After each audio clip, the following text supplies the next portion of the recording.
Hello and welcome to Diminishing Returns. This week it is part 2 of our look at the Godzilla history. If you haven't listened to last week's episode, go back. It's dealing with the kind of early Japanese iterations of Godzilla. This week we will be dealing with Hollywood Godzilla and after Godzilla sold out. Yes, and the very recent Japanese version when they rebooted it again. So if you're more into the Hollywood stuff, perhaps just listen to this one. But we have dealt with a lot of the Godzilla history already, so we probably won't be revisiting it too much here. Okay, so joining me, Alan, is Sol, as always. That's Solzilla. That's a baby Godzilla. And also joining us again as last week is Gareth Allen. Hello. Right, I guess we need to dive right in. And where we left it last week, we looked at the Japanese Godzillas, and Hollywood came a-knocking. Godzilla had made a mark overseas, and so we jumped back in 1998. My first question is, how come it took so long? It is amazing, it seems like such an obvious thing to do, doesn't it? Why would it take 40 years before they actually made a Hollywood version of this? I think maybe there was a sense of waiting for special effects to be at that point where it was doable, but then they could have just done the same rubber suit technique or stop-start animated. Yeah, I don't know. It seems very odd. I know that... did Roland Emmerich direct it, or was he just a producer? That's right, yeah. No, I directed it. I know that apparently... He's not a fan of Godzilla, had no interest in it, and they just said, well, do whatever the fuck you want with it. And he was like, oh, cool. All right. I'll destroy New York again. Yeah. Well, it was straight after Independence Day, wasn't it? It was his next film. Yeah. Yes, but right. And then, before, the Day After Tomorrow and 2012, those... Yes. This seems to be a stock in trade. And that's what it feels like. It feels like just another disaster movie rather than a Godzilla movie. Yeah. Yeah, but the interesting thing is here, and I'm giving away my hand a little here, but I think I've got a bit of a nostalgia for this kind of film. Me too, but not this film specifically. I probably did watch this when I was 15 or whatever. But these films, the late 90s, these action films, like Nicolas Cage films of the time, that's what I was watching when I was a 14-year-old boy, and that's what I liked. And I think I've got a nostalgia for this sort of film, which makes me a bit more sort of happy to sit there and watch it. I have nostalgia for this film, especially because I went to see this in the cinema. I was 8 years old. I haven't seen it since I went to see it in the cinema, and I was 8 years old. Oh, really? The watching that I did the other night was the first time in 20 years. Gareth, did you see this at the time? You would have been a bit older. Well, yes. I'm a little older than you. I saw this when I was in my early 20s and in the grip of a substance abuse problem. And I was it a problem? There wasn't a problem for this film because it was one of the best movie-going experiences of my life. But that was probably more to do with the substance abuse rather than the cinematic quality of the film. But nevertheless, this was the first time I'd watched it since, and unsurprisingly, it wasn't quite as impressive. Well, may I ask what substance it was that you were abusing at the time? Well, we were taking speed in the cinema. Yeah, a little dab of speed is just a ticket, mate. Which, on reflection, is not a good idea. But this was a very exciting film.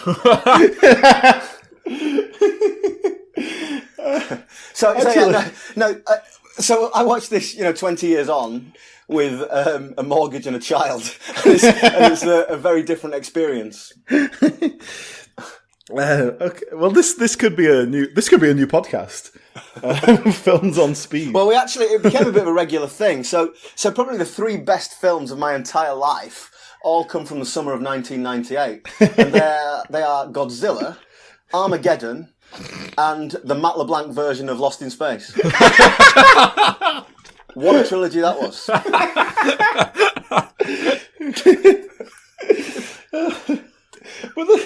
But actually, I mean, that is kind of what I was saying there. This period was, they were churning out these kind of high budget, high concept action films that were, well, basically what I was going to say was, my theory is that the reason I kind of like these kind of films and I can enjoy them for the sort of nonsense that they are. But then I'm not really into just pointless action films now.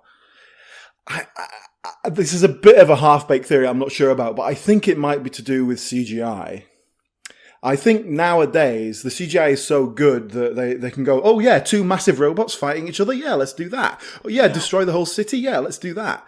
And I find that stuff quite boring. Whereas when you're relying on kind of not that good CGI and practical effects, you have to be a little bit more limited, and so it's toned down a little bit. Well, this film was made a year after Jurassic Park, and Jurassic Park was obviously groundbreaking in terms of its CGI. Oh, Jurassic Park was 93. Oh, okay, so it's a few years ago. But yeah. The reason I bring Jurassic Park is that I watched this film this week with my 13-year-old son, and he was kind of pulling a bit of a face and saying, the graphics aren't very good. Yeah. And he actually said they're not as good as Jurassic Park. Unprompted.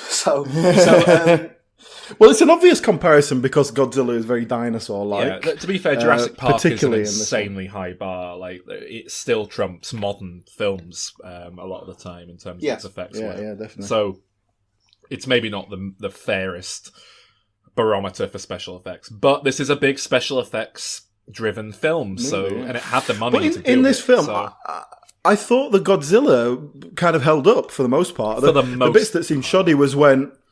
The bits that were shoddy were when, like, the buildings were getting knocked down and the helicopters and stuff like that. That was what didn't. I don't know. I think the baby Godzillas were a bit weak in quite a lot of the shots. They looked like velociraptors. They look like shit puppet. They moved like raptors. They look like Jurassic Park made a sequel with a severely slashed budget. Yeah.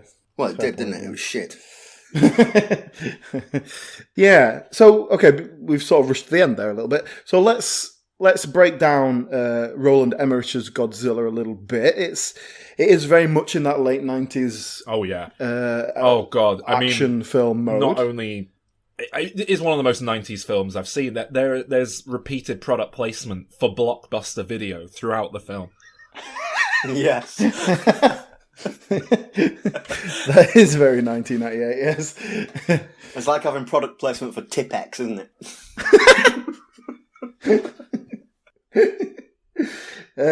So, can we talk about the cast? Because, all right, basically, I enjoyed this film as a sort of silly action thing.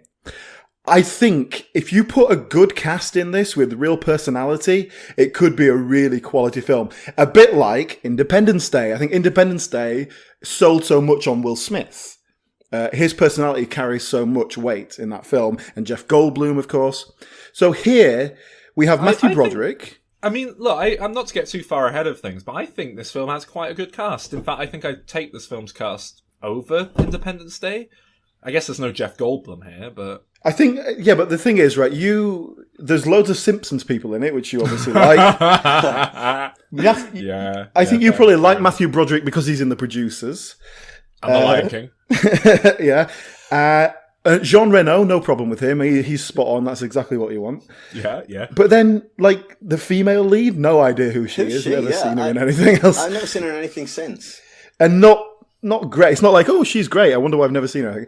She's pretty average. But none of them are bad. I want to sort of say I don't think they're bad performances. She was solid. For this kind of a film, I thought she was perfectly fine. That's what I mean. I don't think it's bad performances. I just think they're slightly bland. I think they're just lacking a bit of pizzazz. And Matthew Broderick's very guilty of that as well. Yeah, he's if you were trying to cast the blandest white man in Hollywood, I mean, he'd be up there. He's not quite a Chris Pine, or the Sam Worthington, but you know, he's still in he's not very bland ballpark. But I love Ferris Bueller. I was the right age for that. And, obviously, and I also love War Games, which is one of my favourite films when I was a kid. As we talked about last week, you know, I was terrified of thermonuclear war. So, I love Matthew Broderick, and this was like the first thing I'd seen him in for years.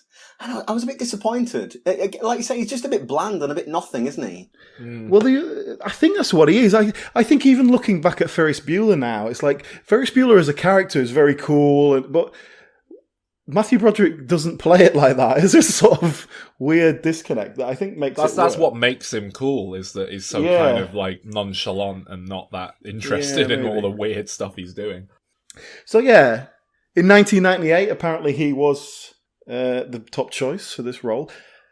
But it's an interesting character, actually, that he's not an action hero by any means, but he is repeatedly quite brave, or rather, he does things that puts him in danger, but he never does it out of a like, oh, I'm a macho guy, I'm going to go do this and be cool, brave guy. It's just a sort of strange scientific curiosity that draws him into these situations. But I kind of like it. I like that way. It's not just a kind of John McClane sort of thing. It's not what you'd expect from this film going into it. A Roland Emmerich action blockbuster from the 90s.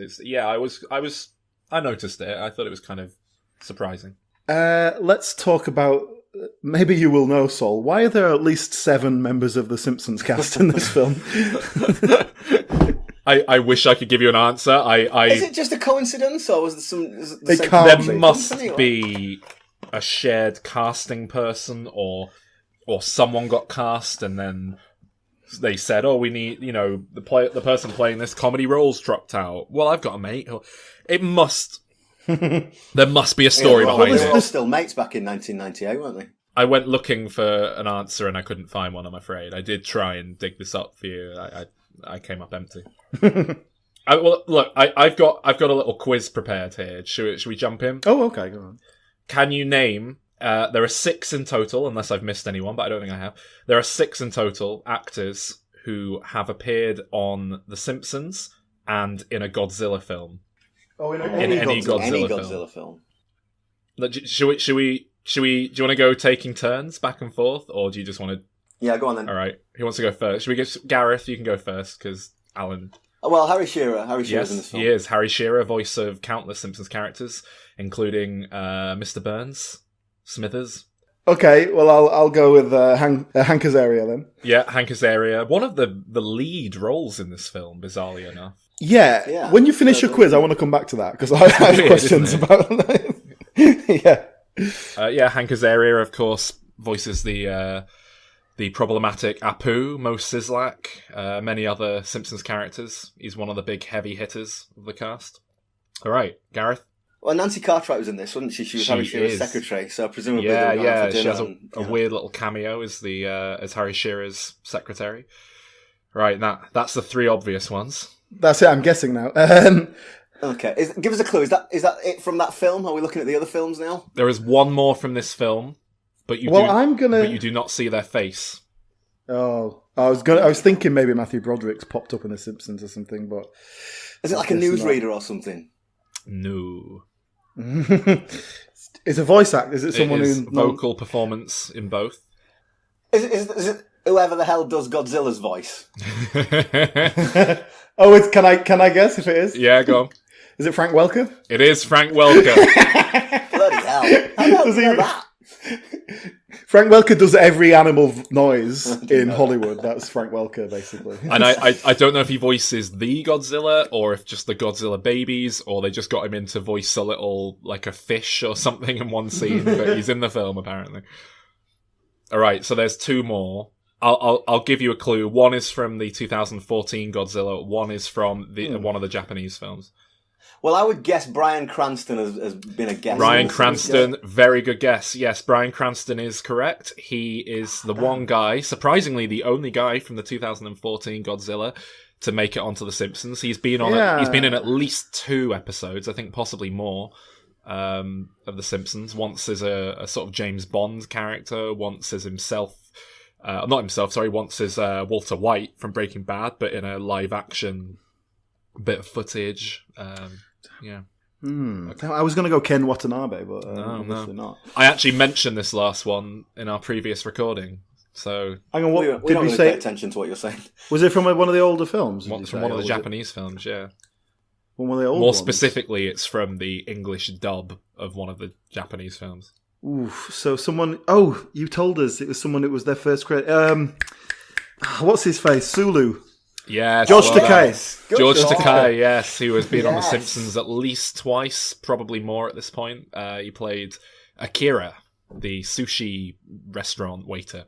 Okay, well that's all of them. You got 3 points each there, I think. It's surprisingly low, really, given the I know the Simpsons reach. I started looking into it and I thought, there's going to be hundreds. Everyone in the 2014 Godzilla will be in there.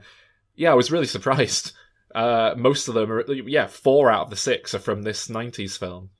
But there's so many, like, Michael Lerner, for example, who plays the mayor in this, that's the sort of person who pop up doing her voice in The Simpsons, just like once in the mid-90s. And Matthew Broderick, like you say, you would have thought he would have popped up at some point. It's quite surprising. But, I mean, more surprising because these aren't people who you typically see in front of the camera.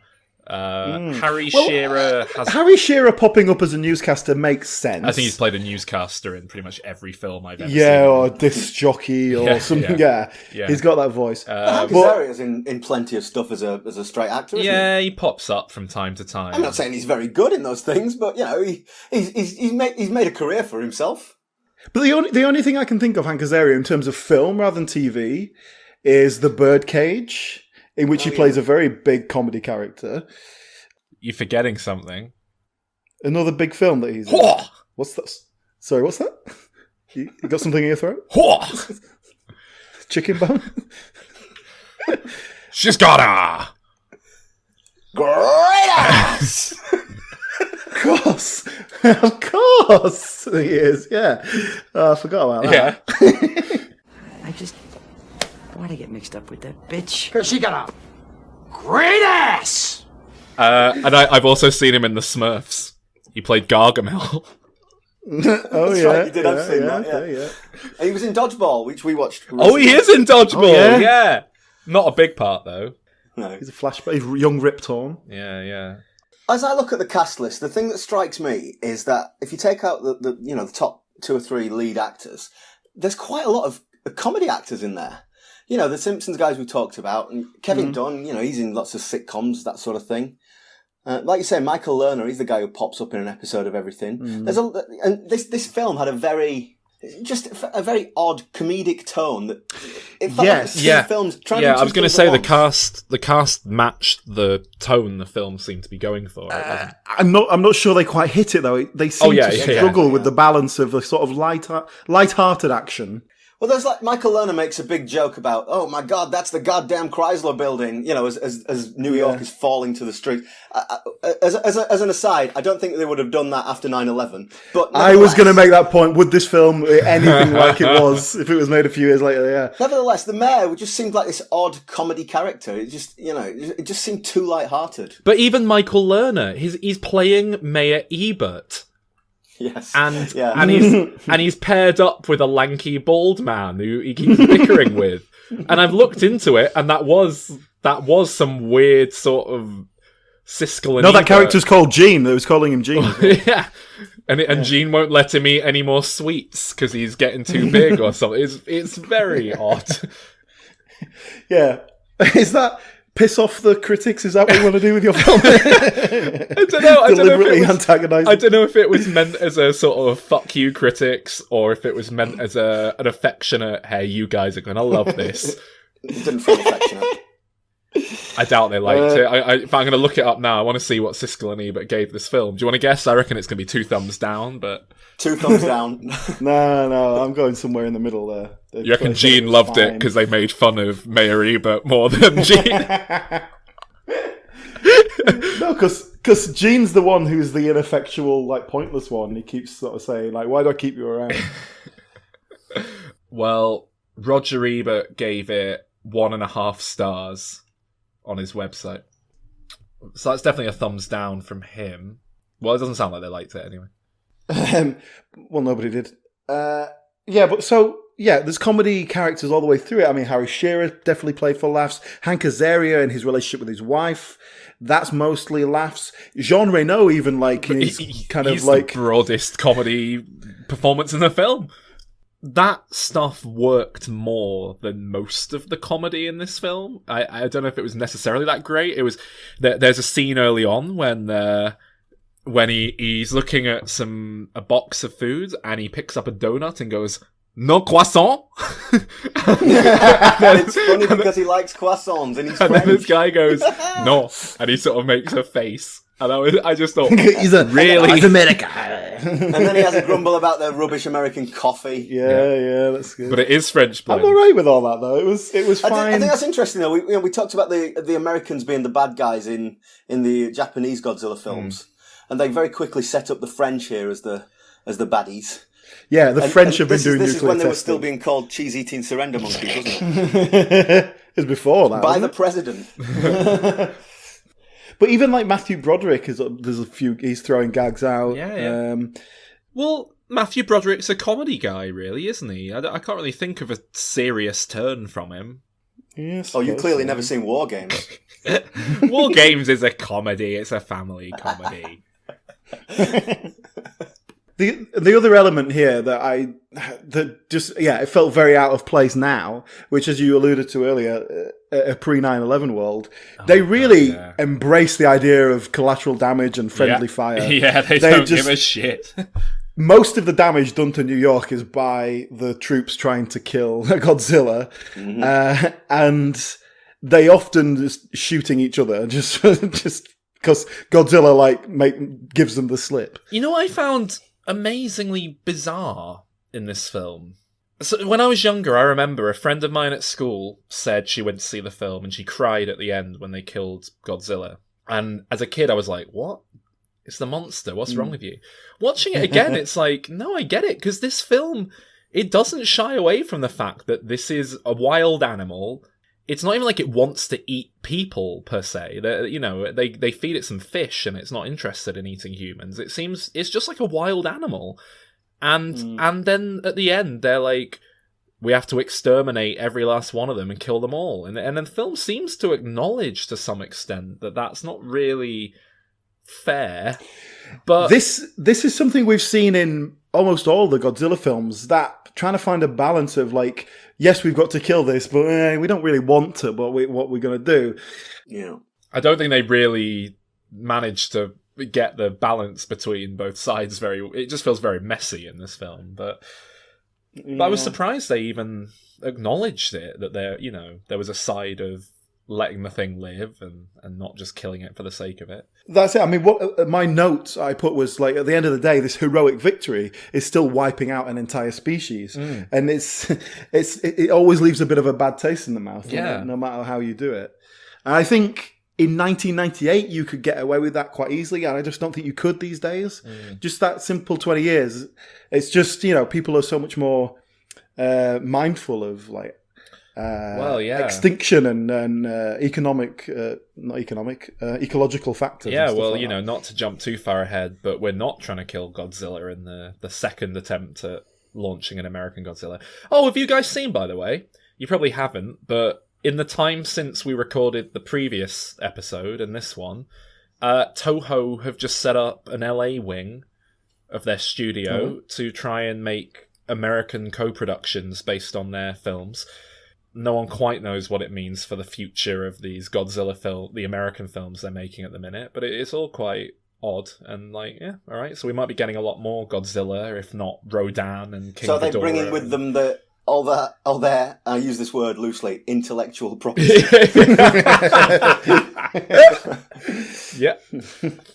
It's weird though, because they've already licensed all of the significant stuff out to Warner Brothers, I believe, who are making the Godzilla films at the minute. So I don't really know what their plan is. Seems like an odd move. Anyway, thought it was worth mentioning. Big Godzilla news since last record.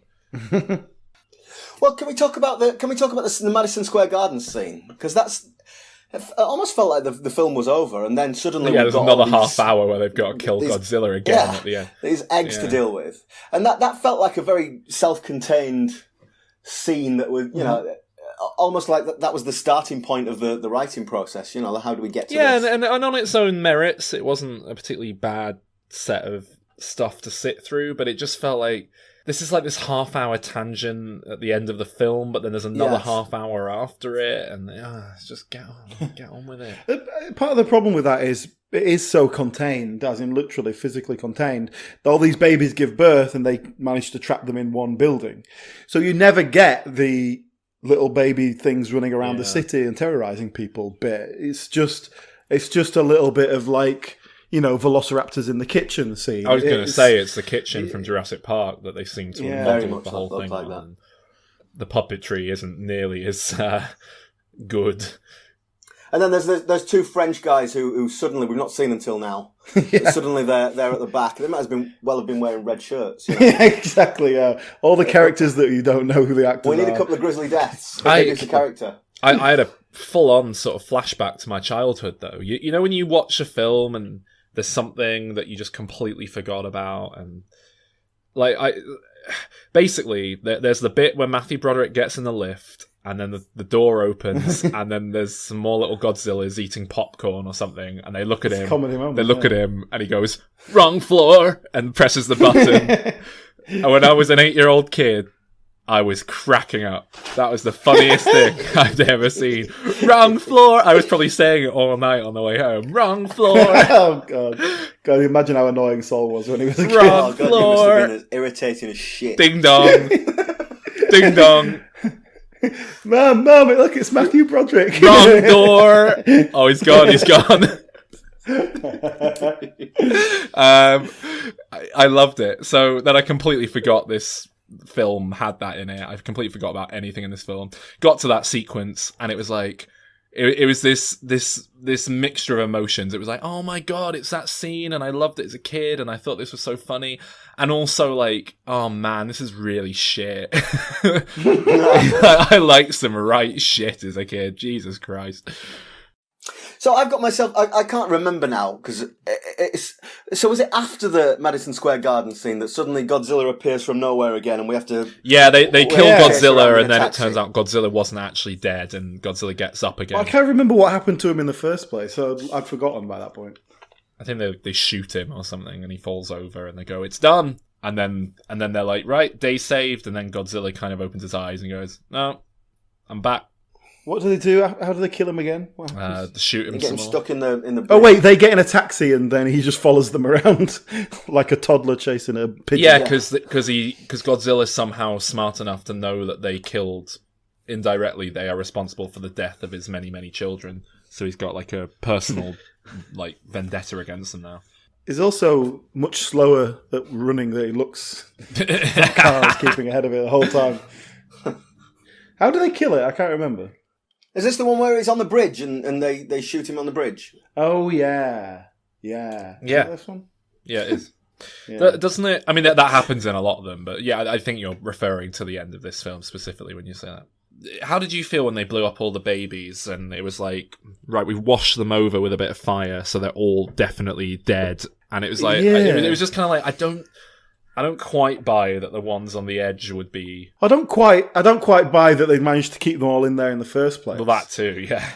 Well, that's just movie logic, isn't it? It's like, you know, the hero gets shot and they're hurt, and the bad guy gets shot and they're dead. I also didn't particularly care for the way, because basically they call out and say, "Hey, they're all in this building, destroy the building," and so then they have like 6 minutes to get out, which should be a really dramatic sort of action sequence of them trying to get out, and there's a ticking clock on it and all that. But it's very tame, and they just sort of end up running into a load of baby Godzillas and then getting through them by just sort of like running past them. And it's like not quite the threat they appear to be. Yeah, it was very that because that scene happens and you're like, oh, it's over. How they can't? How can they get past them? Oh, they just kind of walk through them. Yeah, and they can just stop any Godzilla by putting a snooker cue through the door handles. So they can't get through. That's it really. I've got to note that Godzilla himself looks shit in this film, and I don't mean special effects. I just the actual creature design. Yeah, it's just very. He's very tonk. I don't know if he is. He's quite. He's a bit spindly. He's too much of a sort of iguana looking thing. Which he's got a big old neck on him though. He looks like a dinosaur. He's a post Jurassic Park Godzilla. He is, yeah. When we watched the Japanese Godzilla films, there was this idea that we discussed of Godzilla representing whatever the fear was then, be it radiation or atomic weaponry, that sort of thing. So what does he represent here? Well, we didn't have any fear in the 90s. It was It was a time of utopian. America had won. It was the only everyone was happy. Everyone was prosperous and wealthy. It was great. Do you think that's why there was this blossoming of these disaster type films?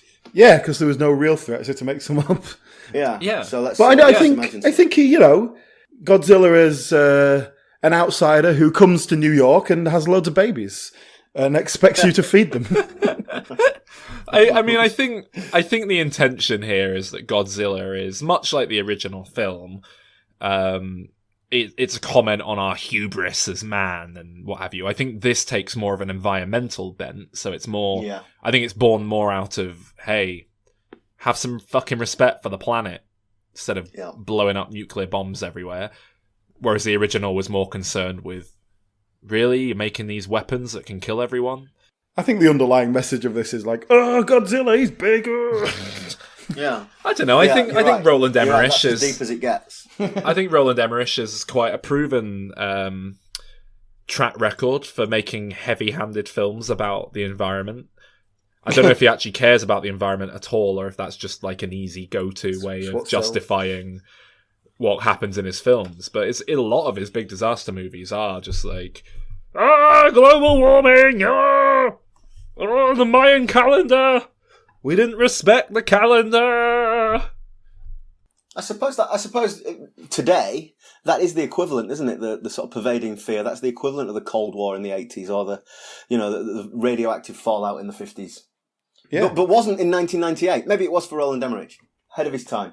I think the 90s were a real, booming time for the environmental movement, and Greenpeace and all that were kind of taking off around then, weren't they? Really significantly, maybe the late 80s. But I think the environment started to become something that was very mainstream that people were concerned with in the 90s. Well, it's subtle here, anyway. Okay, so would you like to rate 1998 Hollywood Godzilla? I had this film from memory. I had this down as a 3 out of 10 on IMDb. But upon rewatching it for the first time in 20 years, it's not that bad. It's okay. It's not good. It's your average, dare I say, maybe even slightly better than average Roland Emmerich action nonsense. I gave it a 5 out of 10. See, I enjoyed it a lot, actually. And I was watching it, I was like, you know what, this is a good, solid, late 90s action nonsense. This is a really solid 6. And then but I was getting through it, I was like, do you know, if I had any integrity at all, I'd give this a 7. And then I decided to give it a 7 out of 10. Fucking hell, what's that? I mean, Jesus Christ. I know, I was surprised myself. But I was going to go solid 6, and I just thought, fuck it, I enjoyed this experience. And the weak humour didn't. That's exactly my type of humour. The 60 minutes of material that we just didn't need in there. If you put Vince Vaughn in the Hank Azaria role. All right. Yeah, I'm on board with that. Well, that gives it an extra point right away. John Favreau as Matthew Broderick. Yeah, this would be ideal. This would be amazing. and then half the running time. Yes. Yeah. That'd be a good film. Yeah, I'd get on board with that.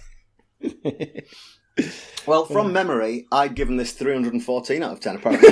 But a bit like you, Alan, I was watching it and thinking, this is kind of all right. It's doing a job. But it just kept going. I got more and more bored. That is exactly how I felt. For the first, so I went from you went from 6 to 7. I went from 6 to 4. So I've given it 4. I just dropped points with every half hour. Yeah. The 1998 Godzilla did not have the critical and audience success it wanted. No, they did want to make a sequel, I believe, and that little tease at the end where one of the eggs survives was a very conscious, okay, we'll leave that there just in case we get to make another one, rather than just a kind of jokey way to go out. That would be good, though. They managed to find this one baby Godzilla, they capture it, they put it in a zoo sort of thing, and then it keeps growing and growing, and eventually breaks out like 10 years later. I don't know. I think if they'd made a sequel, that would have been like the Slimer. That would have been like the friendly Godzilla. They made their pet, and he stayed really small. He was like he was the runt of the litter because he hatched late, so he never got bigger than like the baby dinosaurs at the end. Yeah, that'd work. It took a long time for America to go, we could do with another Godzilla film. Yeah, a really surprisingly long time. To be honest, I think Toho kind of felt like they'd had their fingers burnt, and a lot of the weight for making another one was largely down to them feeling comfortable letting America touch their beloved Godzilla again after the because Godzilla 1998 I think got a critical mauling. It was not very well received, and I think that's unfair because I mean it's better than most of Toho's Godzilla movies. They're largely awful as well, but they got very protective and they kind of had to be courted to let America make a new. But eventually everything aligned and they made the recent Godzilla film, 2014. They hired Gareth Edwards to direct it, who at the time was hot shit. And I think... Well, can you tell us the story behind Monsters? Do you know it? Not the story of the film, but like the... Well, basically where Gareth Edwards came from. This guy who I believe is... I think he was a visual effects guy. I think he did visual effects on a few projects.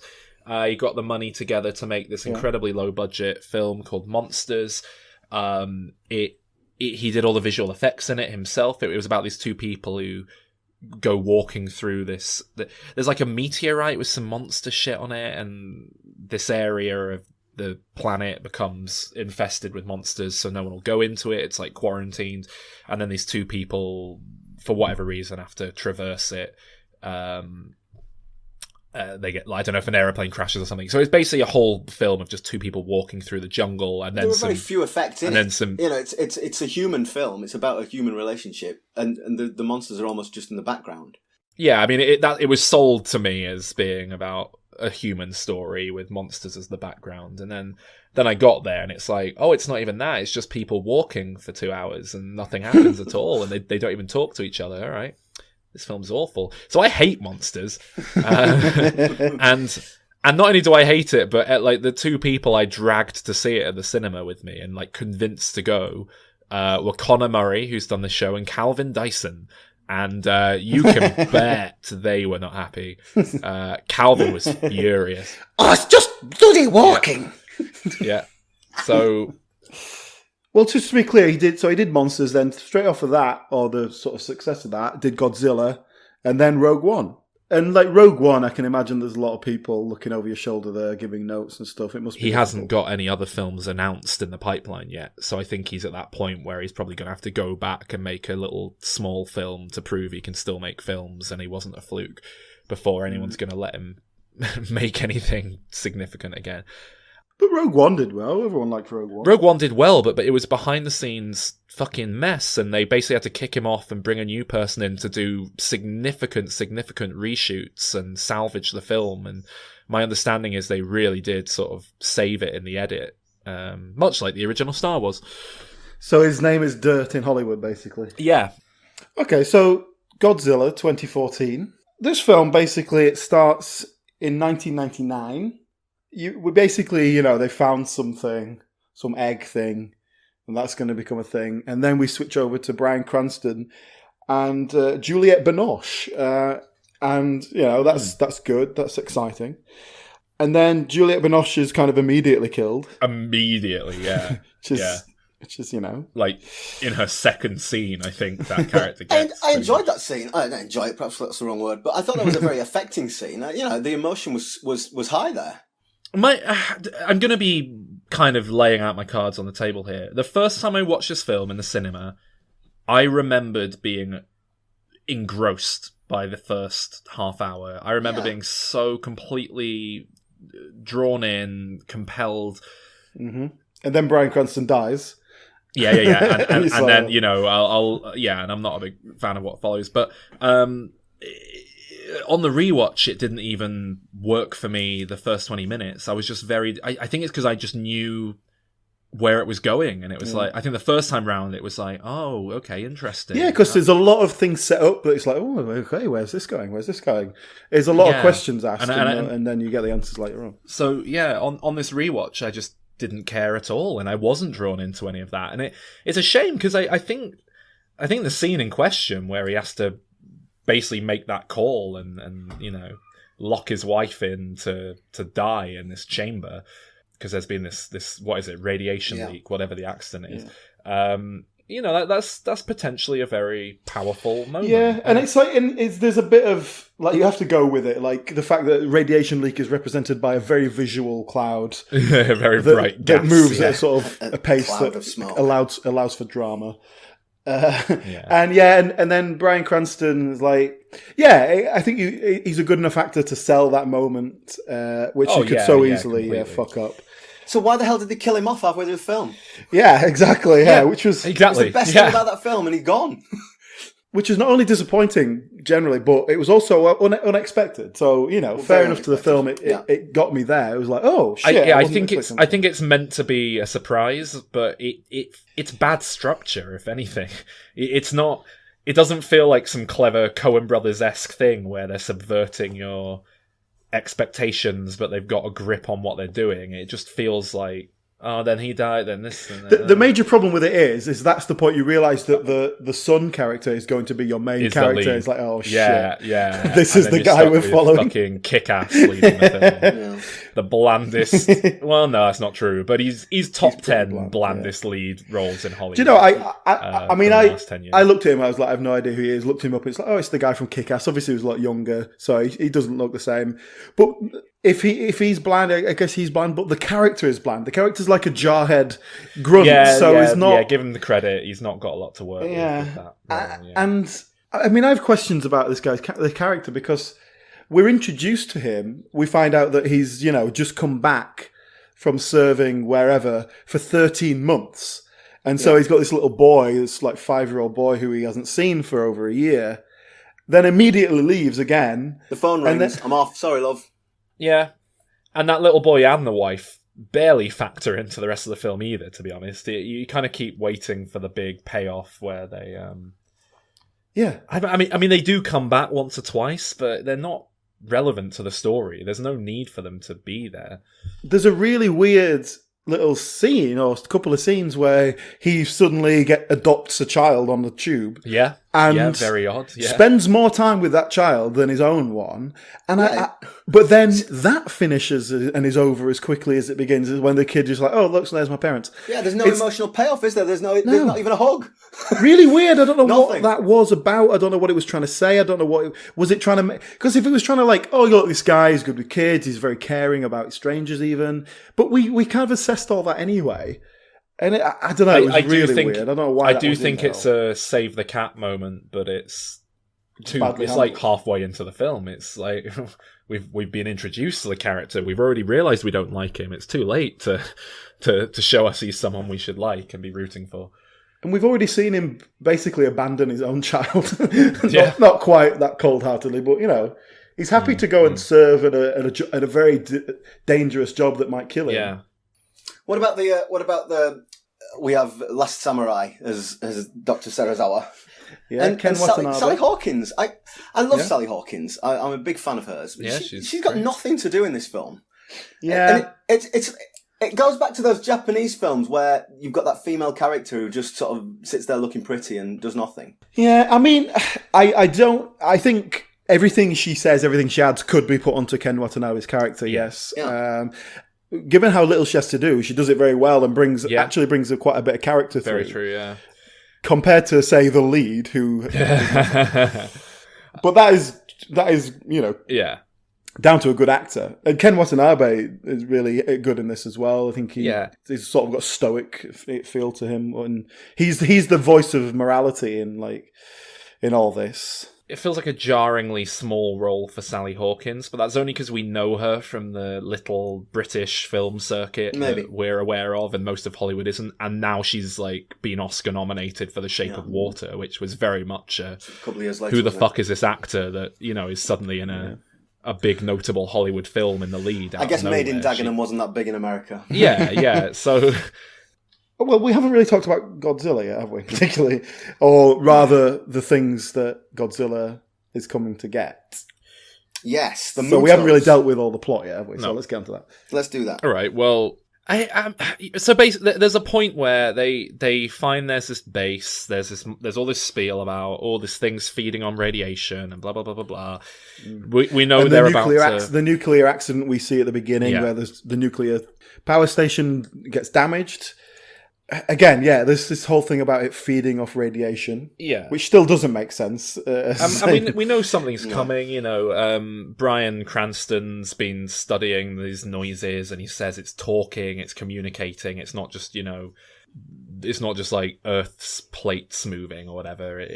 Blah, blah, blah, blah, blah. So we know that they're about to awaken a big monster. Now, when I first watched this, I thought they were going to wake up Godzilla. Is that the intent? And is it? So, so it's not just me being stupid. It is like a twist that then what comes out of the ground is like a big spider moth thing instead. Yeah, definitely. I was thinking, well, they've done a really terrible job of Godzilla here for a few seconds before I realised, oh, this is not Godzilla. Oh, I understand now. So yeah, what happens is they've woken up a different kaiju, essentially, haven't they?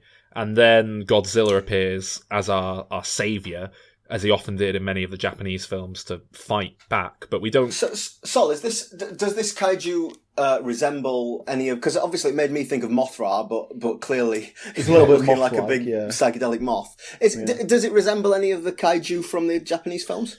I don't think so. I don't think it's based on any of them. It maybe bears a bit of a passing resemblance to the kind of praying mantis looking thing that they had in one of the... I suppose the flying one is more like Mothra, but without the laughable...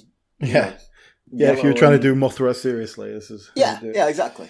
But I think it is just a new creature they've come up with. Basically, at some point, we travel to America. The creature swims over. Godzilla swims after it, whatever, flies over, whatever they're doing. And then another creature that's been in Area 54 or whatever, it suddenly awakens. What's Area 54? It's Area 51, isn't it? Oh yeah, Studio 54. He was hanging 54, out. Yeah. He was hanging out at Studio 54. That's a different thing altogether. Oh yeah, sorry. So the plan is, the human plan to destroy all these things is to get a massive nuclear bomb, use that as bait because they can smell the radiation coming off it. And they'll come to eat it. They'll come to eat it, and then when they're all together eating it, blow it up, and that'll kill them. Yeah, which is the equivalent of leaving a cake out for a fat guy to come and find, and then just throwing another cake at him when he gets there. but like, the plan itself is like, okay, fair enough. But then instead of like, let's do that, I don't know, in the middle of the desert or in an ocean or something like that, they decide to do it in California. Downtown San Francisco. Right on the bloody San Andreas Fault, which is probably not do any harm. Yeah.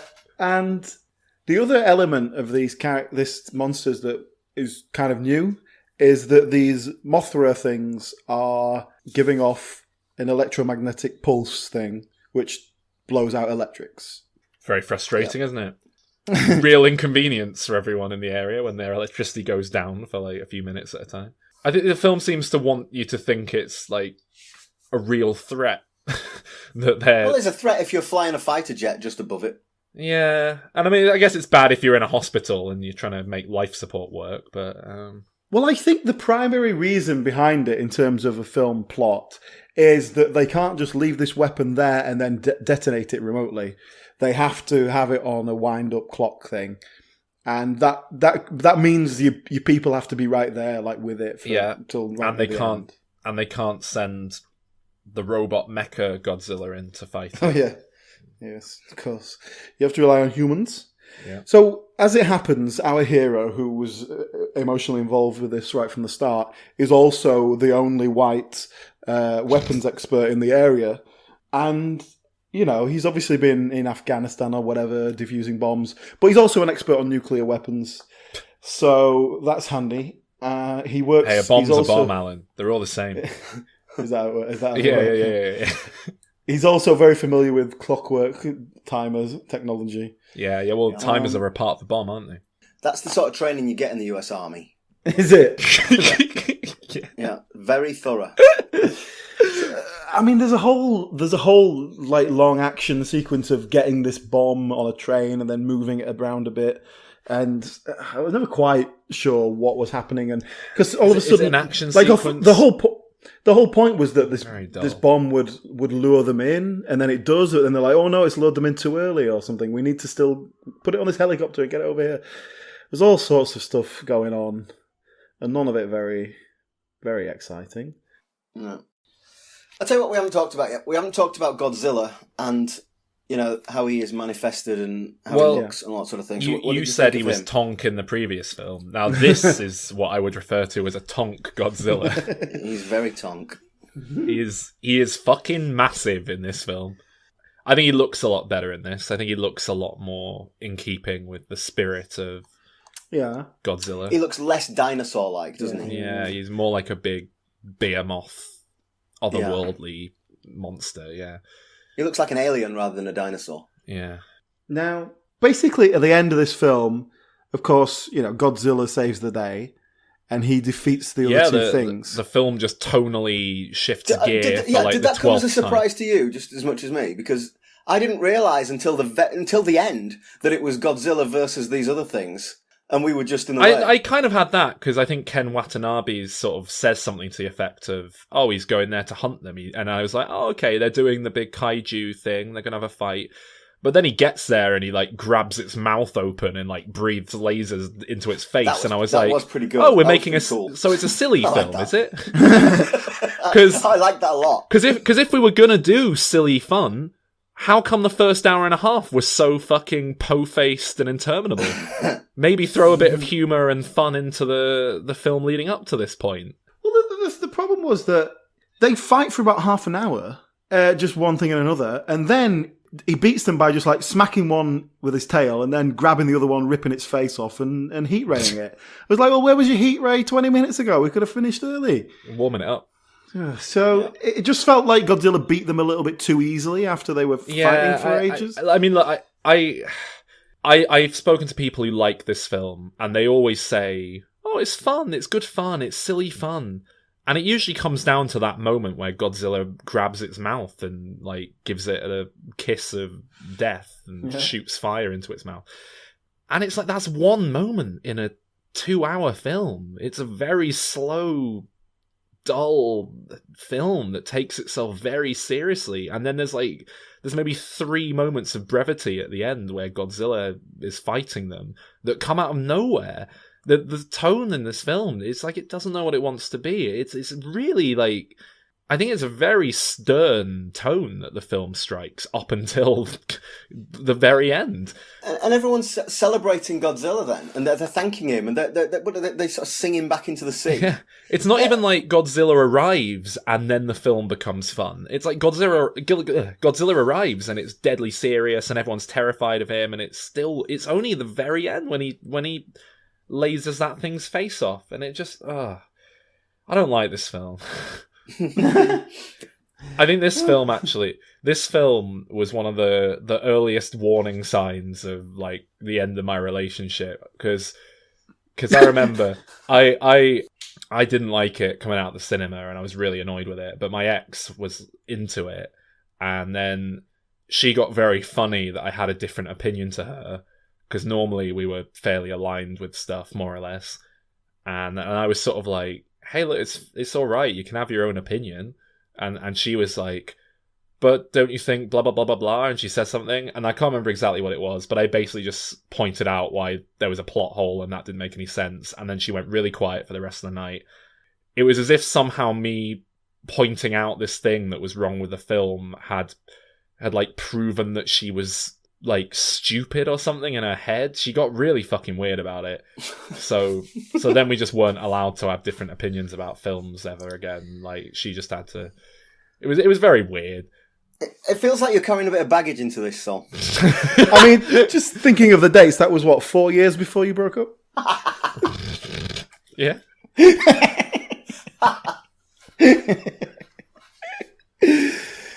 But she said she was one of these people who said it was good fun, and I just thought it was very, very slow and dull. Did you think this film was fun? I thought it was very. Yeah, I thought the I was first fine 20 with minutes, it, to be honest with you. I was engaged enough. I wouldn't particularly want to watch it again, but everything with Bryan Cranston, I think, is incredibly engaging, and yeah. Well, at least the first time, it's very watchable. It works, and then he dies, and it's just like, oh god, get on with it, fucking hell. Yeah, the visual effects. So we said in 1998 that they were a bit shonky, but we talked about Godzilla and how tonk he is. Mm-hmm. But I quite like the the tsunami scene. I thought that was quite well realised. Yeah. And I liked the mutos, the moth things. I thought they were really good. I thought they looked good. Yeah, I thought they had a nice look. They were all kind of bit dark and just it was very dark. Generic yes, there's a few times where I couldn't really see what was going on, and that's always a bit of a hint that they're not really confident in their graphics. Well, you've got to have everything. It's dark and raining. That's the trick. It just for some reason that makes everything look a bit better. And also, I guess this is not visual effects, but I didn't think Godzilla's roar was quite right. It just felt a little bit off. I thought it was better here than the 1998 film. That's something we didn't touch on. Maybe. But what is going on with the sound design in the 1998 film? When the little baby Godzillas come out, some of the noises they make are just mental. It's like... that sounds like... There's one very early on, though, and it's like... that's the first time I think I've ever watched a Hollywood film, and the noise that one of the animals in the film makes takes me out of it, because that sounds like something's been electronically sped up. That doesn't sound like a real biological noise. That sounds like audio manipulations being fucking around with this dinosaur noise. In this film, the moth things made a funny noise, which sounded a bit like the Predator or something. And I just thought that was a bit... it just didn't sound organic. It just sounded wrong. Mm. So is Godzilla King of the Monsters a direct continuation of this? It is, yeah. It's a straight up sequel. In fact, Sally Hawkins and Ken Watanabe are reprising their roles, I believe. That makes sense. But not Aaron Taylor-Johnson? No, the shit ones have all been cut loose. Can I say that? I thought Elizabeth Olsen was pretty good. I liked what she was doing. Yeah, she's fine. Yeah, it's not a particularly interesting role she's been given, but she's, yeah. So, let's rate that one then. All right. Well, I gave this a very generous 6 when I first saw it. But on the rewatch, it was just annoying me too much, so I bumped it down to a 5. So it's come down to the same level as the 1998 Godzilla, but from the other direction. Well, I gave this. I found this, like I said, perfectly watchable. Some crap elements, but not crap actually, just sort of kind of not good. Anyway, I give it a 7, just a sort of stable 7, which is the same as the 98 one. I never thought we'd be in a situation where you were giving a big kaiju monster movie a higher score than me. This is very weird. Well, I've got nothing really to add to what Alan said in that I gave it a 7. And yeah, it was just fun, it was all right. There was nothing like in the 1998 film that pissed me off. It was just, it was all right. It was all right. What do you find fun, though? Name a fun moment in this film that isn't Godzilla when spitting Godzilla fire. When Godzilla grabs the Mothra and pulls his head off by spitting fire into it. That is fun. Capital F. Yeah, that's the one 5-second moment of fun in the film. Name another one. I liked it when the dog was tied up before the tsunami. You have a weird sense of fun. That's really pissed me off. There's a tsunami and the dog's tied up, barking, and then suddenly the next scene, everyone's running and the dog's running through all the legs. Yeah. Because it's all right for a Hollywood film to kill thousands of people, but not one bloody dog. Yeah, it pissed me off too. I hated it. Yeah. I thought we were at the point now where we could kill the dog, but apparently not. Do you know what all these films are missing is a homeless man waking up, seeing Godzilla walk past, and then just throwing his bottle away. Looking at his bottle and thinking... But that's the thing, that is a moment of fun. Like, the 1998 Godzilla is full of fun, and I just think this 2014 film is... I think it's po-faced and serious and up its own arse, and I don't like it for it, because you make that Godzilla. I love a serious film. The original Godzilla's serious, but... if you don't want to do that, make a fun, enjoyable, silly Godzilla. And I don't think that's what this is either. It wound me up. Well, someone else has made another Godzilla film since then. Oh, yeah? The Japanese, as a group. Is it a Toho film? It is a Toho film, yeah. Okay, so the latest, I guess this is a whole new reboot. They're trying to kick it off again. Yeah.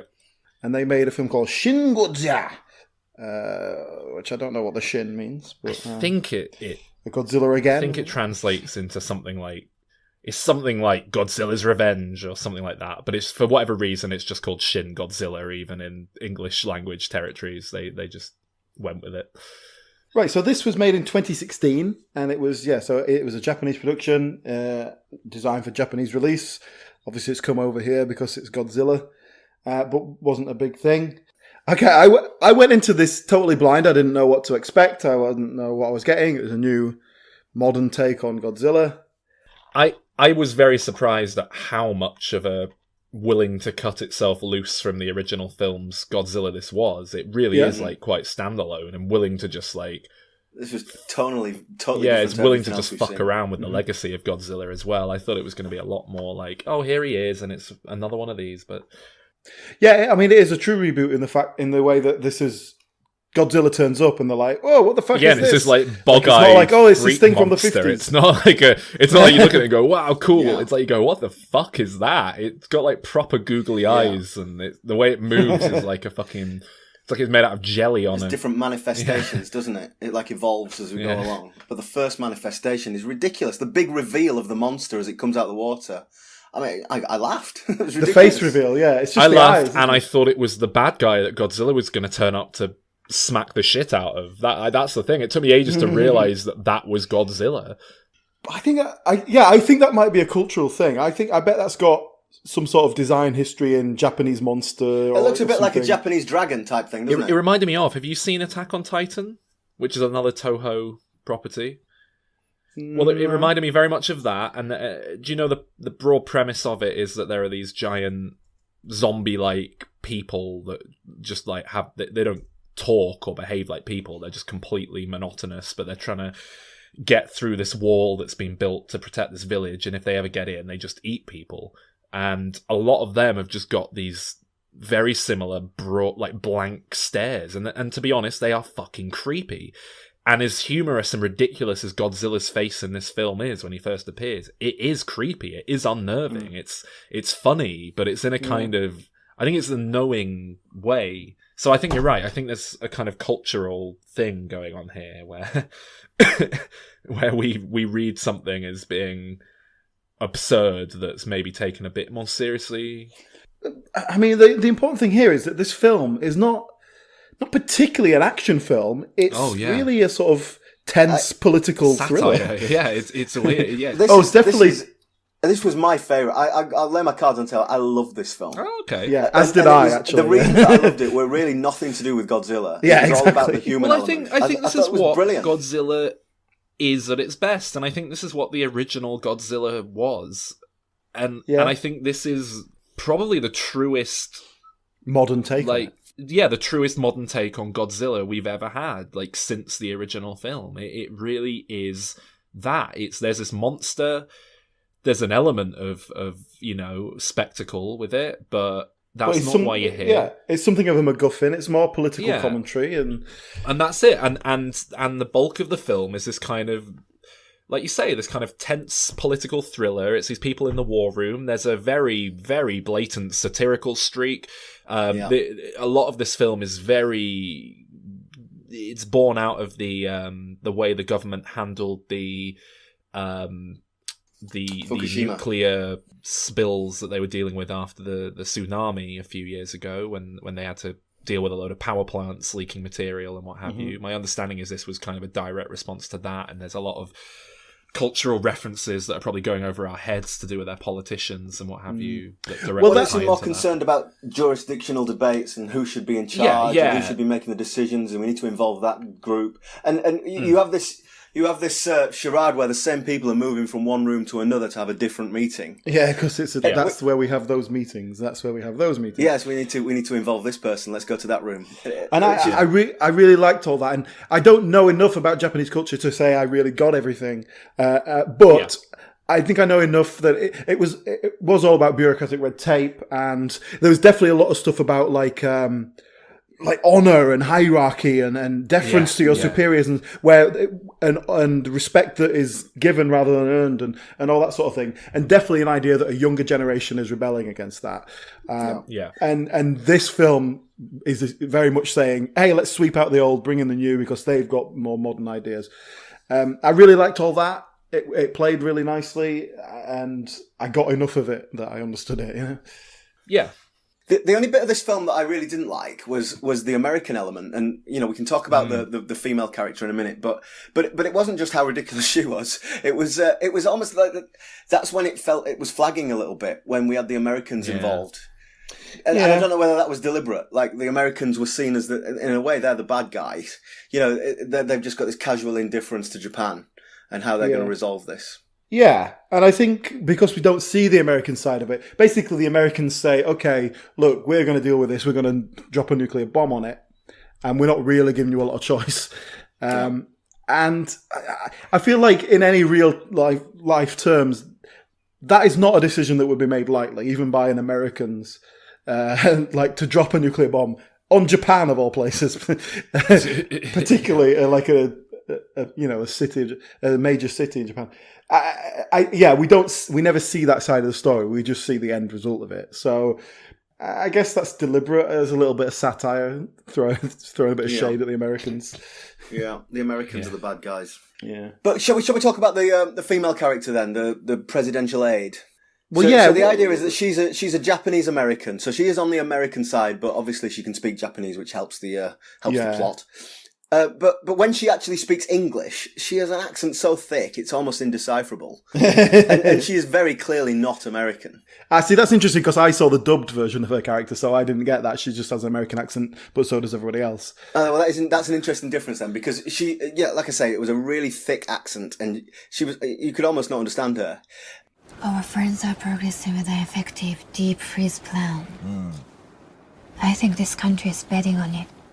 As a English-speaking viewer, that really took me out of the drama. That was ridiculous. But obviously that wouldn't be a problem for a Japanese viewer. Yeah, exactly. But yeah, that's like seeing Sean Connery speak Russian, isn't it? It's just whatever.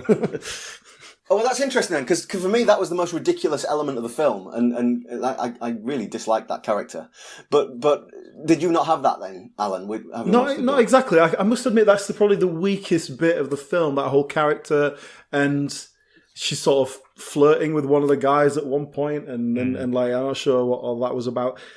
And also, she's one of about maybe 3 female characters in the film. So in all the politicians, there's basically one female out of about 40 men. In all the sort of little misfits group, there's one female, although she's quite a significant element. And then there's her.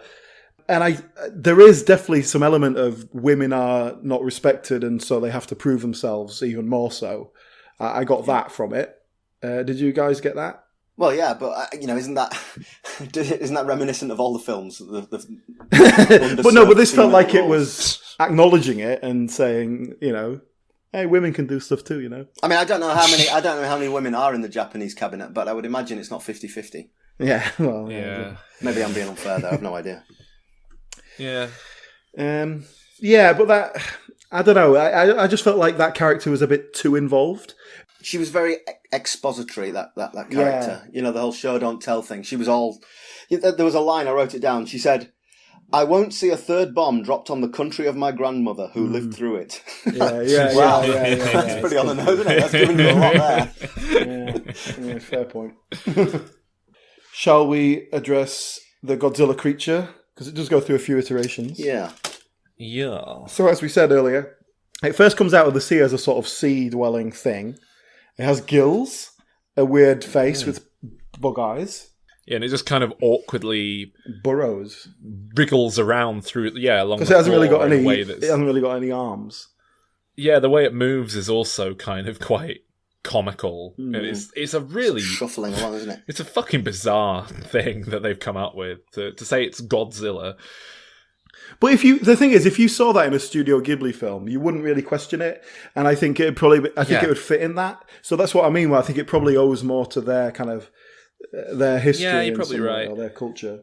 But I think it is very funny, just the way it looks and the way it moves. But I don't know if that's unintentional. I think there's meant to be an element of the absurd to it. I think you are kind of meant to think, fuck, that thing's threatening and weird, but it looks ridiculous, and I don't know. But it does, what it definitely does do is change. I don't know, definitely in the dub version, they refer to it as evolving, which has annoyed me a little bit, but because it's not evolution. But it's... well, it's Pokemon style. But yeah, it kind of metamorphoses to... Yeah, I think that's probably a translation issue more than anything. But then it becomes a bit more Godzilla-y, just suddenly, for no obvious reason. Well, it ultimately ends up being more or less Godzilla as we know by the end. But It by takes the some end. time, though, doesn't it? It sort of stands up and becomes a bit more of a land... It just, magically transforms. And then decides to go back into the sea for no obvious reason. It is odd in this one, in that Godzilla doesn't seem to have any motivation. It's not like Godzilla's here to fight Breed people or here to eat wreak or havoc anything. for us. But at the same time, it's also not as if Godzilla is behaving like a wild animal. It feels like Godzilla is, just coming in to be difficult and like get in the way of everyone. It doesn't feel like, oh, this animal's just kind of it just slowly walks forward like an unstoppable zombie thing. Like it's just marching into the city. There's a lot of debate over should we try and capture it, should we try and kill it, and they sort of quickly come to the realization that they're just going to have to kill it because they know what else to do. They throw everything they've got at it, it does nothing. So they get the Yanks in to drop some bigger bombs, which they do, and oh boy, that does piss Godzilla off. And they learn very quickly not to piss off Godzilla because he goes fucking mental. So all of a sudden, this like slow plodding thing like starts glowing, spits out fire, is shooting lasers out of every orifice. Everyone's getting fucked up. And Tokyo is burned to the ground. Yeah. Were you expecting that? Because it was just suddenly like, holy shit, there's some action now. It did definitely take a turn at that point. Because we talked about is Godzilla evil or just a big clumsy prick? And certainly at first he just appeared to be this big clumsy prick. But now, I mean, you could argue we took first blood. As soon as the Americans bomb him, then he really starts to kick off. Yeah, I mean, it is in many ways it is a sort of wild animal response to a threat. It just throws everything it's got into its defense system. Yeah, so magic lasers shoot out of everything, and they burn things if they touch them. And he breathes fire sometimes, but then it uses up so much energy that he has to have a little nap, which is fair enough. Yeah, he has to recharge his batteries, but that means he's going to sit there for like as a statue for 16 days. And that's when they realise they can strike. And then there's this whole bit about this old guy who kind of has the key to what it all is, but I didn't quite grasp who he was or why, but it meant they got some information from somewhere, and he resented something. I didn't really quite grasp the full details of all that. I don't think you needed to understand. That was just the means of finding out how to stop him. Yeah. With origami. Origami! But so the tension is, you've got the Americans who are saying as soon as Godzilla moves, in 15 days we're going to nuke him. The government are then evacuating people, or evacuating the city, so that the Americans can drop the nuke. Meanwhile, our intrepid group of nerds are trying to come up with this way of injecting something into Godzilla's mouth to freeze him. To coagulate his blood. Yes. But they put a ticking clock on this, that, Godzilla's got a certain amount of time before he's going to sort of wake up. And that's classic, way to create dramatic tension. But then when the ticking clock is 15 days, it kind of doesn't quite have the same effect. And then they have to sort of reduce it down to about 20 minutes. So they just throw a load of bombs at it just to wake him up, make him shoot off his lasers. But then they knock some buildings on him so he falls down, and then quickly get some giant needles and inject into his gums like he's at the dentist. and then it works, and it kind of worked. I was expecting a bit more drama, like for it not to work, and then they had to try something else, but it works. Well, we had the tension of the nukes on the way. Yeah. And I thought I quite enjoyed the sequence of trying to inject this blood coagulant into his mouth. You had these cranes that were driving across town, and you had bullet trains being used as bombs. I thought it was quite well done. I enjoyed that sequence. So, yeah, I mean, is there anything else to pick up on there? What about... I mean, Godzilla's final design, his final form, is very kind of reminiscent of the original Godzilla. It very much feels like a kind of modern take on that. And we have the classic music as well, makes an appearance. So there's definite references to the original film. Yeah, I loved the score. I think I said this last time. The original film score I loved, and it was, really big, well evidenced here. I mean, I don't know if it was a direct lift, but it felt like it. But it was the direct lift, and they basically just played it as is, which it did feel a little bit out of place with the rest of the score. But, We haven't touched on the special effects insofar as this is the first time Toho, Japanese Godzilla, has been rendered in a capacity that isn't a guy in a rubber suit. Oh, that's true. It's the first time they've ditched that and just gone, let's just do CGI like everyone Well, it's else. time for that, I think. Well, you could argue it was time for that in 2004 or 2000 or, Yes, I could. Like, they could have gone either way. They could have made a point of, we're going to keep this art form alive, we're going to keep this rubber suit thing going, because no one else is going to do it. I think for a Japanese film budget, I think the special effects are really, really good. Yeah. They do a really good job of working within their means.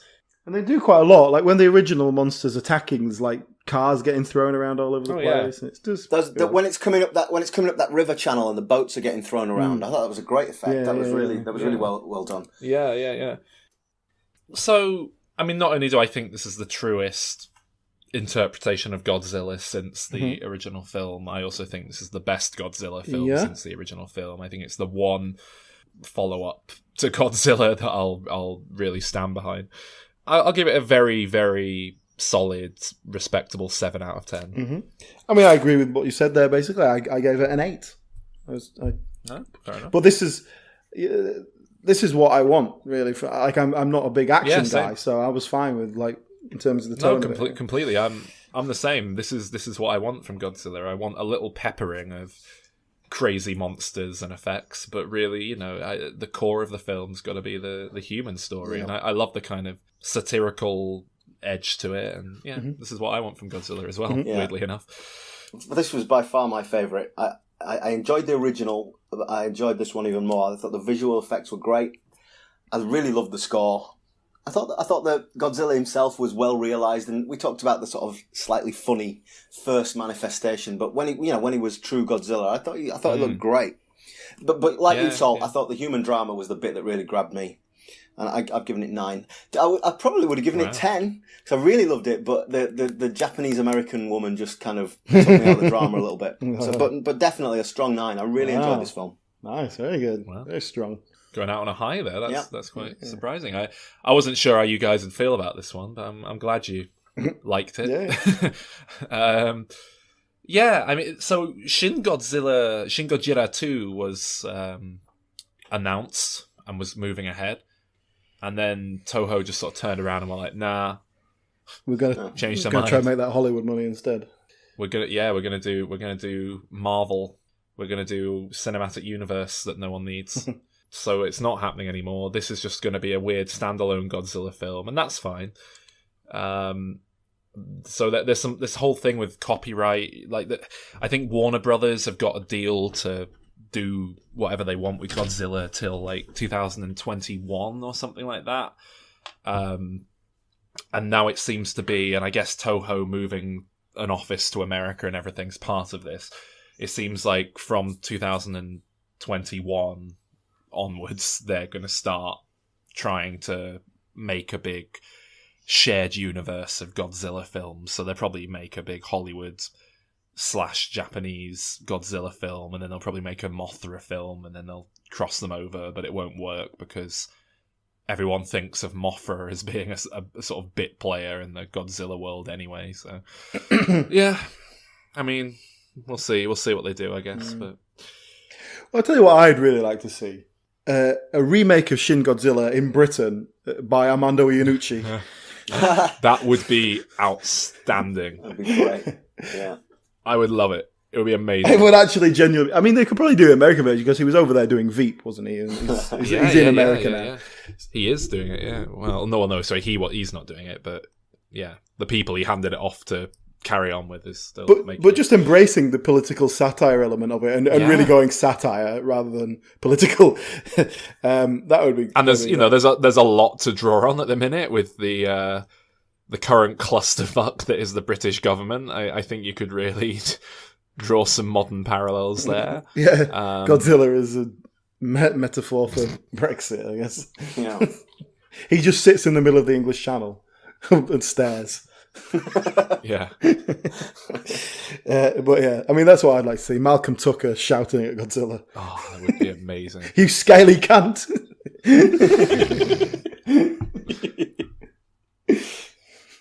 Okay. Well, that is it for Godzilla. It's a two-parter. We hope you enjoyed it. Thank you, Gareth, for joining us on this adventure. Yes, thank you. And thank you for just jumping into some films that you've basically never seen before. 6 films is quite a big commitment. We appreciate that. Well, I don't think I'm going to go back and watch all the 1960s and 70s ones to catch up, but I have quite enjoyed them. Yes, good. Right, what are we doing next week, Saul? What can our lovely audience look forward to? Another big 2-part extravaganza, as we cover a million billion films. The X-Men trilogy and then the stuff that they did after that. Well, yeah, we've already done. If you want to whet your appetite for it, want to remind yourself of how we feel about this universe, we've done the Wolverine films. Yep, the run up to Logan. Yep. Is that it, or did we do another X-Men spin-off? That's all we've done, I think. Deadpool. Deadpool. We did Deadpool. Kind of. Yeah. So Wolverine and Deadpool done. Okay. We're going to do all the other ones. We'll do the X-Men stuff. I think every other X-Men film left. So unless I'm forgetting one. Yeah. Just before we go, Gareth, I do believe you're a user of Patreon.com. That's right, isn't it? I am, yes. You generously supported us at patreon.com/dim returns. Now, have you found since you started giving us $1 a month that your life has been improved? Well, that's been enhanced by the regular appearance of Diminisodes on my generic podcast player. Yeah, good, excellent. And would you recommend it to anybody else? I would. Actually, do you know what? I really have enjoyed some of the Diminisodes. You did one about The Good Place recently, which I quite enjoyed. Yes. So that was an interesting diversion from films into TV. But yes, I've watched The Good Place and I enjoyed it. And it was interesting to get your take on it. So yes, that was a nice bonus. Cool. Excellent. Right. Good. That's the plug-in. We've done it. Right. Cool. See you next week. Bye. Bye.